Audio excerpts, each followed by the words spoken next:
అనేకమై ఈ రోజు దేశంలోని అతిపెద్ద పాత్రికేయ సంఘంగా ఏర్పడింది. కాబట్టి ఈ రోజు అన్నగారు చెప్పినట్లు, పెద్దలు చెప్పినట్లు మనకంటూ ఒక చట్టం అనేది అవసరం.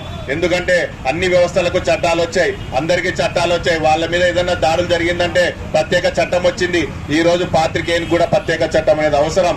ఎందుకంటే కొంతమంది ఇప్పుడు రాబోయే కాలంలో చూస్తూ చూస్తూ వ్యవస్థలన్నీ కూడా నిర్వీర్యం అయిపోతున్నాయి. అన్ని వ్యవస్థలు నిర్వీర్యం అయిపోతున్నాయి. ఒకప్పుడు ఒక వ్యవస్థ అంటే భయపడే వాళ్ళు, ఇంకొక వ్యవస్థ అంటే భయపడే వాళ్ళు. కానీ ఈ రోజు ఆ వ్యవస్థలన్నీ కూడా నిర్వీర్యం అయిపోతున్నాయి. కానీ ఈ రోజు నిర్వీర్యం కాకుండా ఒక అవినీతి పరుడు ఒకరిని మేనేజ్ చేస్తున్నాడు, ఇద్దరిని మేనేజ్ చేస్తున్నాడు, ముగ్గురిని మేనేజ్ చేస్తున్నాడు. కానీ నాలుగో వ్యక్తి మేనేజ్ కాని వ్యక్తి ఎవరైనా ఉన్నారంటే ఒక పాత్రికేయుడు మాత్రమే. ఇది వాస్తవం, ఇది నిజం, మీకన్నీ తెలుసు. కాబట్టి ప్రశ్నించే గొంతులు అనేది ఎక్కడి నుంచి వస్తున్నాయంటే పాత్రికేయ వ్యవస్థ నుంచే వస్తున్నాయి.